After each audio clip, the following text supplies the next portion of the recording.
Bom dia, moçada! Como é que estamos? Por aqui, ó, prontinha pra ir pro treino.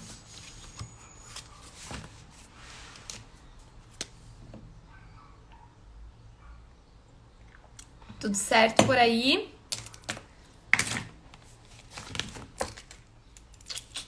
Bom dia, bom dia! Nunca mais falei bom dia sem lembrar do meu afilhado, que eu ainda não sei se ele é meu hater ou meu fã. Mas ele fica zoando meu bom dia, ele manda bom dia, bom dia, bom dia. Garrai. Tudo certo por aí?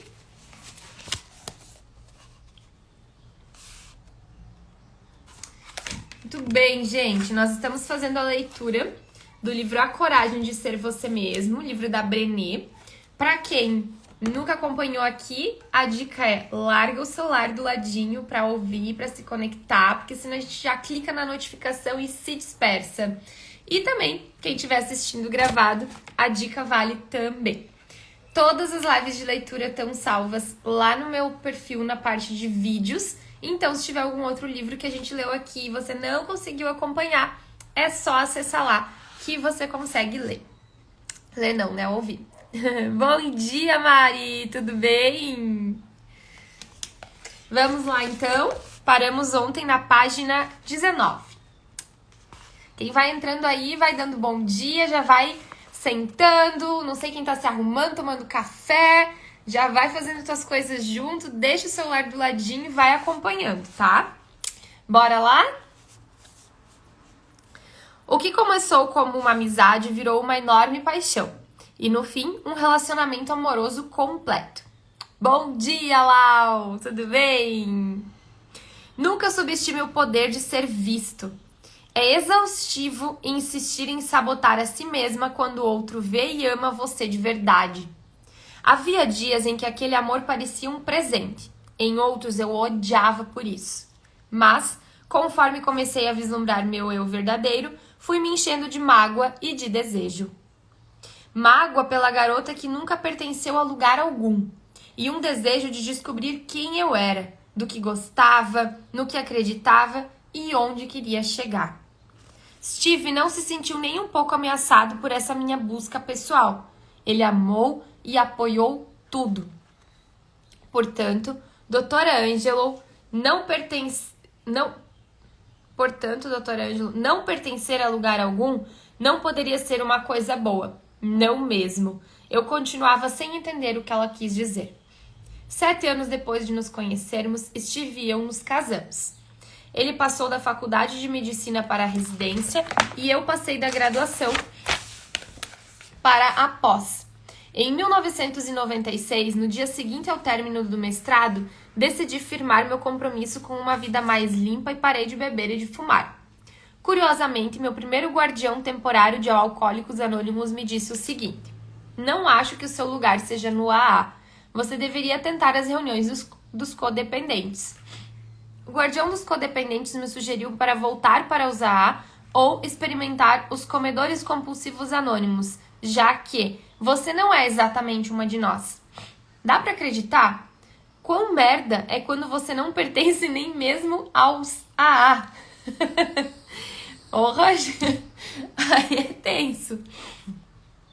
No fim, uma nova guardiã afirmou que eu tinha um verdadeiro mix de vícios.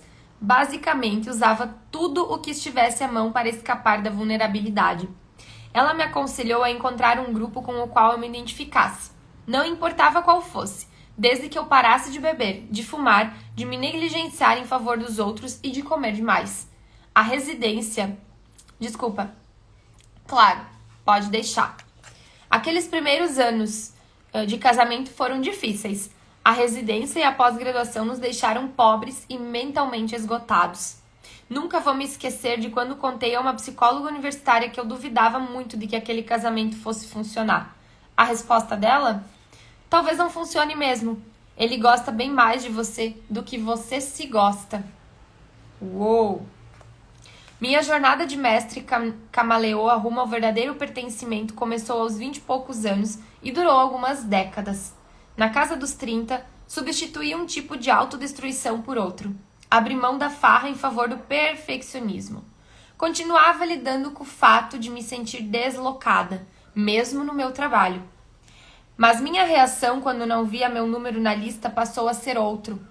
Em vez de sofrer calada e envergonhada, passei a falar sobre os meus medos e mágoas. Passei a questionar o que era importante para mim e por quê. Por acaso eu queria passar o resto da vida seguindo o que os outros diziam? Não. Quando me desencorajaram de fazer uma dissertação qualitativa, eu fiz assim mesmo. Quando tentaram me convencer a não estudar a vergonha, eu fiz assim mesmo. Quando me disseram que eu não conseguiria ser professora nem escrever livros que outras pessoas quisessem ler, eu fiz essas coisas assim mesmo. Não é que eu tenha passado de um extremo, valorizando apenas a adequação, a outro, valorizando apenas ser diferente. Contestadora ou do contra. São dois lados de uma mesma moeda. Eu, no fundo, ainda buscava aceitação, e minha decisão de me manter isolada na minha profissão me deixava num estado de ansiedade e precariedade quase constante.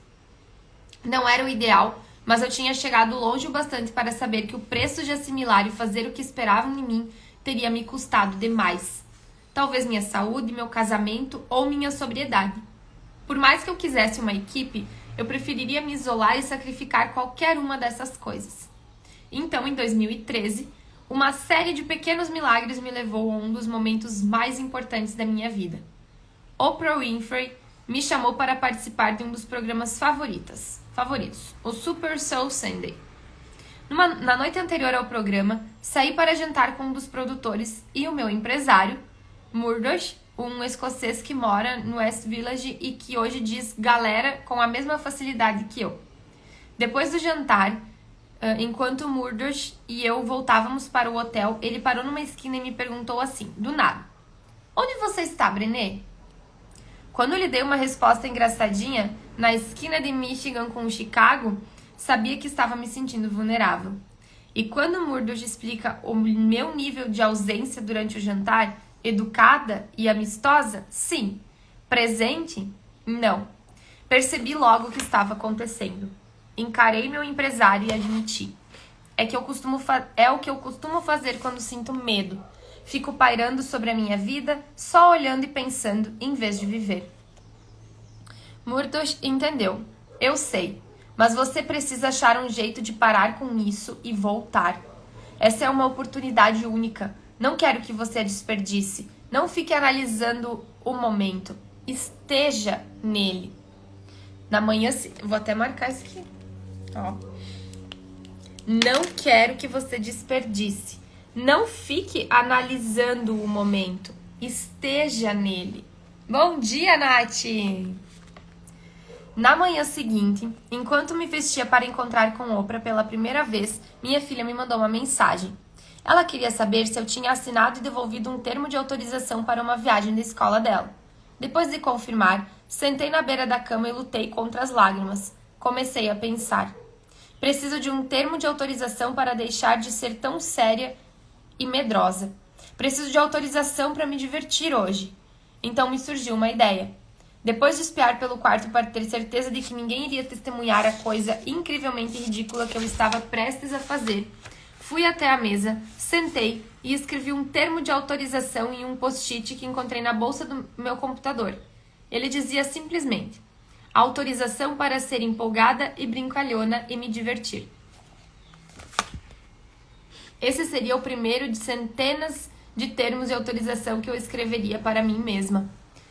Ainda os escrevo e ensino a todos que me concedem 5 minutos do seu tempo o poder desse método definidor de intenções. Ele funciona que é uma maravilha.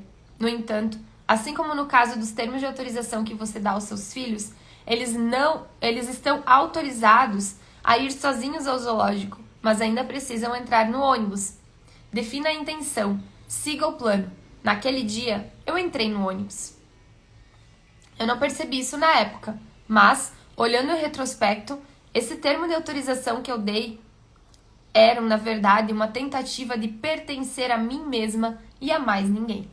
Bom dia, mãe! Tudo bem? Oprah e eu tivemos nosso emocionante primeiro encontro diante das câmeras e em poucos minutos estávamos brincando e rindo. Ela era tudo o que eu pensei que seria. Destemida e doce, gentil e vigorosa. O tempo passou num piscar de olhos.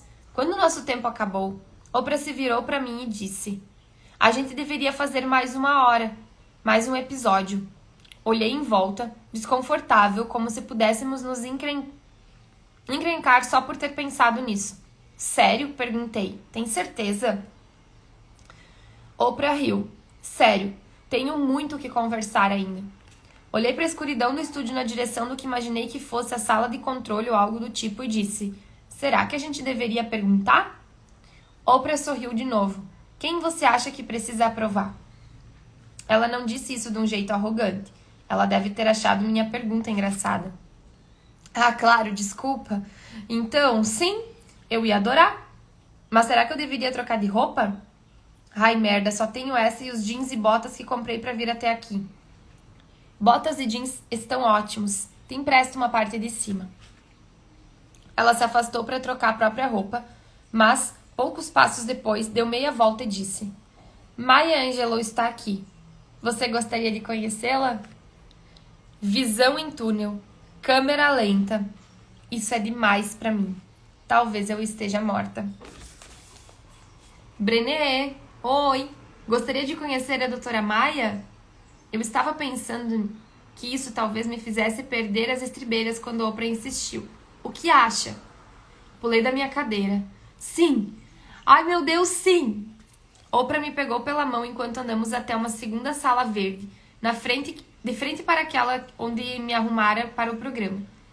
Entramos e a primeira coisa que notei foi uma tela de TV diante de onde a doutora Angelou estava sentada. A imagem no monitor mostrava as duas cadeiras vazias onde Oprah e eu estávamos sentadas. Maya Angelou olhou direto para mim. Olá, doutora Brown.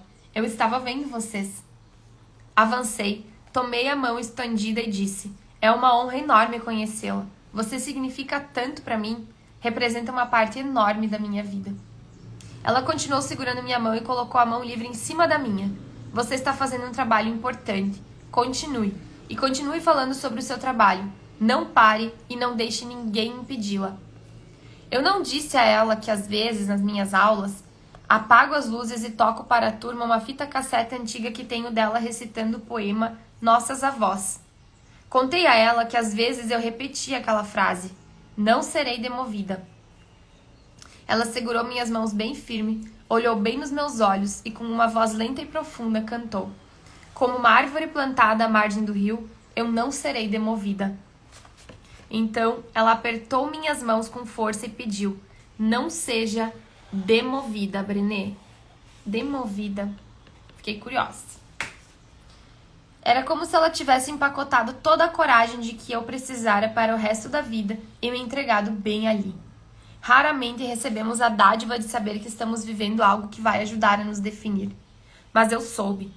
O que fazer quando você passou a maior parte da vida mudando para tentar se adequar e, de repente, Maya Angelou está cantando para você, dizendo para não ser demovida?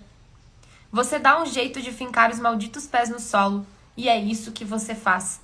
Vai se dobrar e se esticar e crescer, mas comprometida a não deixar de ser quem você é, ou, no mínimo, você passa a tentar. 6 meses depois daquele dia inacreditável, eu me vi sentada em outra sala verde em Chicago. Dessa vez, eu ia falar num dos maiores eventos de liderança do mundo. Os organizadores recomendaram enfaticamente que eu usasse um traje executivo para a ocasião. E eu olhava minha calça preta e meus sapatos de salto e me sentia uma grande impostora. Ou como se estivesse indo a um velório. Sentada ao meu lado estava outra palestrante, que no futuro se tornaria uma das amigas próximas. E ela perguntou como eu estava. Confessei que era algo novo para mim e que não conseguia me livrar da sensação de estar fantasiada. Ela afirmou que eu parecia muito bem, mas a expressão em seu rosto dizia: eu sei, não é fácil, mas o que a gente pode fazer? Eu me levantei de repente, peguei minha mala de uma parede cheia de malas pertencentes a outros palestrantes e fui ao banheiro. Minutos depois, saí com uma camisa azul marinho, jeans escuro e tamancos. A mulher olhou para mim, sorriu e disse: incrível, você é corajosa. Eu não tinha certeza se ela estava falando sério, mas eu ri. Na verdade, não. é uma necessidade. Não posso entrar naquele palco e falar sobre autenticidade e coragem quando não me sinto autêntica ou corajosa. Eu simplesmente não posso. Não estou aqui para ter uma conversa entre executivos. Estou aqui para que o meu coração fale com o deles. Isso é o que eu sou. Outro passo importante para aprender a pertencer a mim mesma. Voltei a colidir com o mundo dos negócios algumas semanas depois. Enquanto lidava com uma pilha de informações sobre futuras palestras, li a seguinte observação de uma organizadora. Assistimos a uma conferência sua no ano passado. Mal podemos esperar até você falar falar para os nossos líderes. Daquela vez, você falou da importância de conhecer nossos valores fundamentais, e nós adoramos. Só que você citou a fé como um dos seus 2 valores guias. Dado o contexto de negócios, agradeceríamos se deixasse a fé de fora. Coragem era o outro dos seus valores, e isso é perfeito. Você poderia focar nisso? Dava para sentir o aperto no peito e o rosto ardendo a cada segundo. Algo do tipo, mas no extremo oposto, acontecera no começo daquele ano. Um organizador havia me dito que, embora apreciasse minha abordagem direta e informal, ele gostaria que eu não soltasse palavrões para não afastar a audiência religiosa que me oferecia graças, mas, ainda assim, sairia dali ofendida. Que babaquice! Essa é uma tremenda babaquice. Eu não vou fazer isso. Prefiro nunca mais dizer nada. Eu não serei demovida. Passei minha carreira inteira sentada diante de pessoas, ouvindo-as falar sobre os momentos mais difíceis e dolorosos das suas vidas. Depois de 15 anos de trabalho, posso dizer com segurança que histórias de dor e coragem quase sempre incluem 2 coisas: rezar e xingar, às vezes ao mesmo tempo. Calcei meus tênis e saí pela porta da frente para pensar na minha resposta enquanto dava uma volta pelo bairro. Ao dobrar a última esquina antes de casa, decidi o que diria a todo e qualquer pedido parecido com aquele. Se você acha que vou maquiar a verdade ou envernizar as experiências reais de outras pessoas, está enganado. Também não vou dar uma de Joy Pesci em Os Bons Companheiros e xingar todo mundo o tempo todo. Mas se você não consegue me aguentar dizendo puta ou babaquice, ou se precisa que eu finja que a fé não é importante pra mim, você bateu na porta errada. Há muitos professores e oradores ótimos por aí. Você só precisa encontrar alguém que possa se vestir de acordo, envernizar e não falar demais. Essa não sou eu. Não mais. Eu não serei demovida. Quando Steve chegou em casa, contei sobre a minha mais nova decisão. Sentei-me ao seu lado e pus a cabeça em seu ombro. É difícil, confessei. Eu não pertenço a lugar algum. A nenhum lugar. Aonde quer que eu vá, sou como uma estranha quebrando as regras e falando coisas que mais ninguém fala. Ninguém está comigo, e tem sido assim a minha vida toda. Steve não tentou me animar. Em vez disso, ele concordou e disse que eu meio que não pertencia a nenhum grupo específico. Também me lembrou que eu pertencia a ele, Ellen e Charlie, e que eu poderia rezar e xingar o quanto quisesse, desde que tivesse dinheiro para pagar o Charlie pelos palavrões. Eu ri um pouco, mas senti as lágrimas chegando. Passei a vida toda do lado de fora, disse a Steve. É difícil demais. Às vezes nossa casa é o único lugar que não me sinto inteiramente sozinha. Não sinto que eu estou em uma jornada que entendo. Não encontro mais ninguém nela. Não tem ninguém lá na frente falando, tudo bem. Há muitos professores, pesquisadores, contadores de história, líderes empreendedores, religiosos, bocas sujas aqui. E aqui está o nosso plano de ação. Steve pegou minha mão e a arrematou. Eu sei que é difícil e você deve se sentir sozinha mesmo. Você é meio estranha. Uma forasteira em muitos sentidos. Mas veja só, tinha mais de 20 oradores naquela grande conferência de liderança. E de todos, você foi a mais bem avaliada, mesmo de jeans e tamancos. Como pode achar que alguém pertence àquilo mais do que você? Você sempre vai pertencer a qualquer lugar em que apareça como você mesma e fale de si e do seu trabalho do jeito verdadeiro. E foi isso. Era aquele o momento.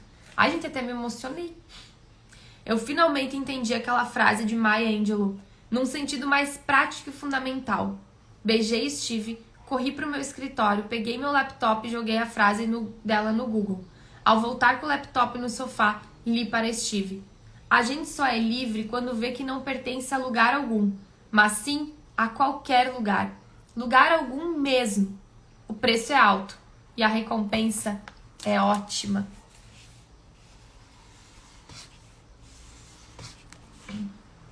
Aquele foi o momento de virada em como eu me enxergava. Uma solitária e apagada menina parada na porta de um ginásio procurando num cartaz a confirmação de que ela pertencia a algum lugar. Eu tinha alcançado sucesso no trabalho, tinha um ótimo parceiro e ótimos filhos, mas até então não havia me livrado daquela história de não pertencer ao mesmo mundo ou à minha família de origem. Steve viu que algo estava mudando. O preço é muito alto, mas a recompensa é o seu trabalho chegar ao mundo de uma forma franca, que seja fiel às pessoas que dividiram suas vidas e histórias com você.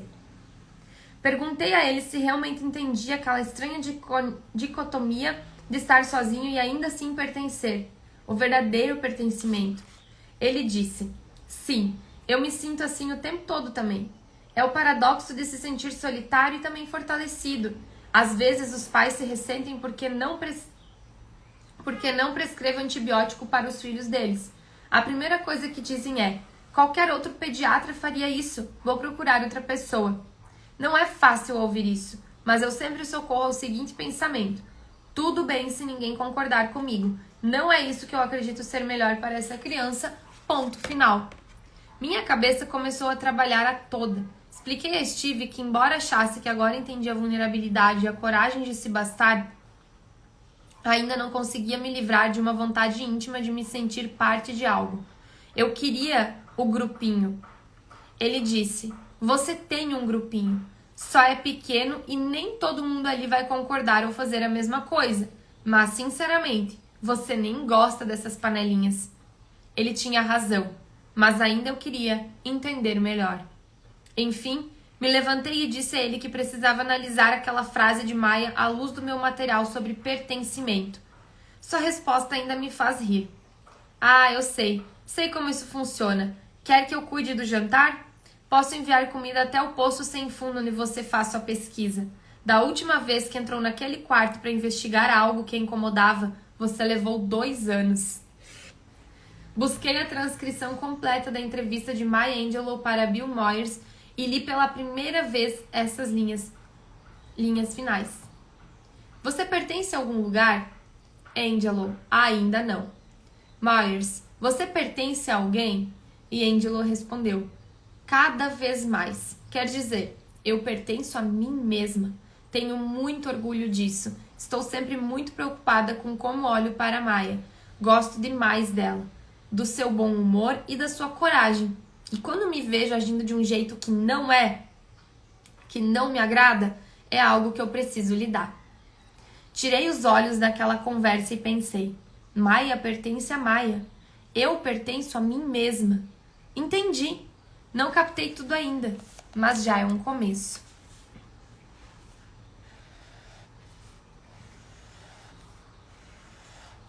Dessa vez, levei 4 anos para percorrer o poço sem fundo da minha pesquisa.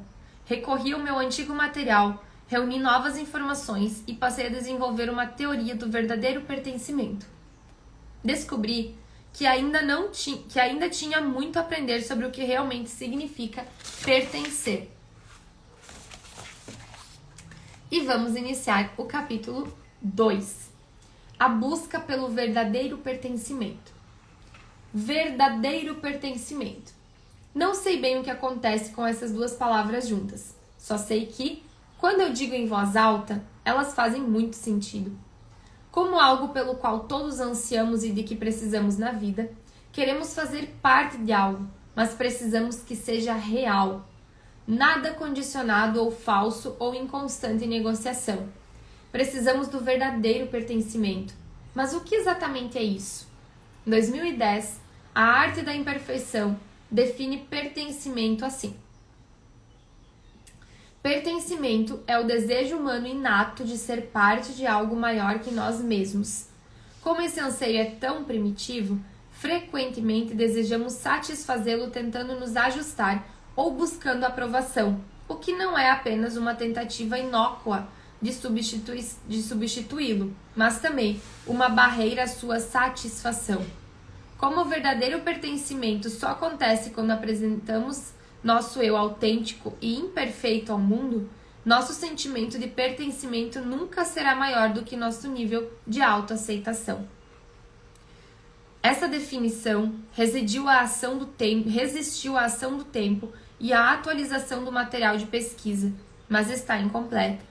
Há muito mais por trás do verdadeiro pertencimento. Se você mesmo significa, às vezes, juntar sua coragem e lutar sozinho, inteiramente sozinho, mesmo enquanto escrevo isso, eu ainda vejo o pertencimento como uma demanda por algo exterior a nós.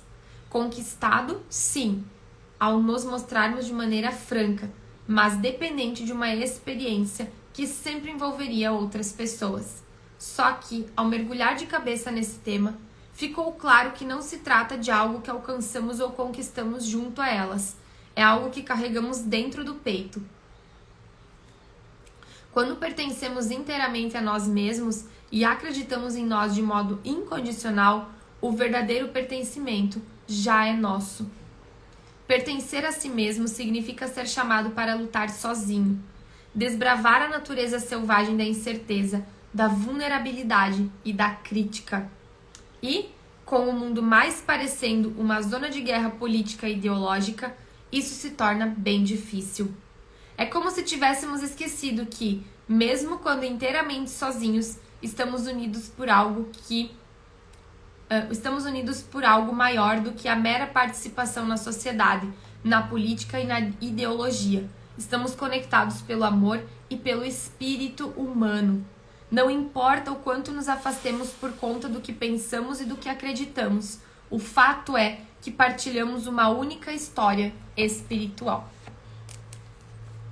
Agora vai começar um novo título, e aí a gente inicia ele amanhã. Gente, achei sensacional, não sei o que vocês estão achando desse livro. Foram 2 dias, já paramos agora aqui na página 30, então tá indo rápido. E, nossa, assim, ó, essa parte dela falando de pertencer a si mesma me emocionou demais. Porque é algo que eu venho trabalhando em mim há muito tempo e também compartilhando em mentoria, né? Quem eu sou de verdade, qual a minha essência e quem eu quero me tornar, quem sou eu de verdade mesmo, né? A autoaceitação, autoconhecimento, a autoapreciação, né, de quem eu sou, de quem eu me tornei. Eu sempre enfatizo que eu tô muito longe de quem eu quero me tornar. Mas também eu tô mais longe ainda de quem eu já fui um dia. Não em valores, não em princípios, não em essência, mas sim em evolução. Porque quanto mais a gente evolui, mais a gente se conecta com a nossa essência de verdade. Então, quando eu sei e domino o conhecimento sobre as minhas sombras e também a minha luz, fica muito mais fácil de eu entender e aceitar e compreender e amar quem existe dentro de mim. Quem eu sou para além do meu corpo físico. O que eu represento no mundo para além da minha área profissional, conjugal, de ser mãe, pai. O que eu represento no mundo para mim, para minha evolução, para as pessoas que podem ter acesso àquilo que eu vim compartilhar. E algo que eu aprendi e levo para sempre comigo. Não importa o que tu sabe, ou se tu acha que tu não sabe o bastante, sempre alguém pode aprender algo contigo. Alguém sim vai aprender, vai evoluir, vai dar um passo na caminhada da construção pessoal contigo. Então, todas as pessoas que estão ao nosso redor, elas podem sim contribuir. E isso significa que cada um de vocês, cada um de nós, tem sim algo a contribuir. Né? O que às vezes a gente se perde e se ilude é que a gente quer contribuir de forma grandiosa, mundial, que seja algo de impacto nacional. Mas nem sempre esse é o caminho para todo mundo. Para algumas pessoas, talvez o impacto seja menor. Seja não menor em qualidade, menor em quantidade. Mas que nessa quantidade alcance pessoas que precisa alcançar.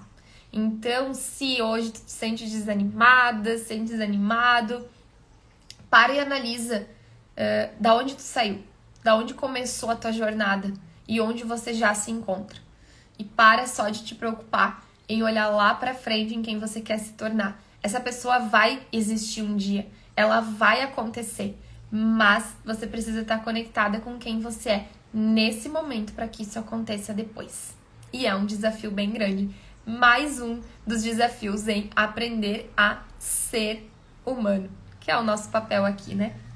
Gente, obrigada pela companhia de vocês. Vocês são muito especiais pra mim. Eu tô amando vir ler aqui com vocês e compartilhar um pouquinho do que me faz bem, do que me ajuda, do que contribui. Espero que esteja fazendo sentido pra vocês também. E a gente se encontra amanhã aqui pra continuar essa leitura riquíssima. E claro, lembrando que hoje, 11h30, eu e a Pan vamos vir aqui ao vivo falar sobre tempo, gestão do tempo, enfim, para quem aí tá começando o ano com planejamento, querendo algumas ideias e sugestões, certo?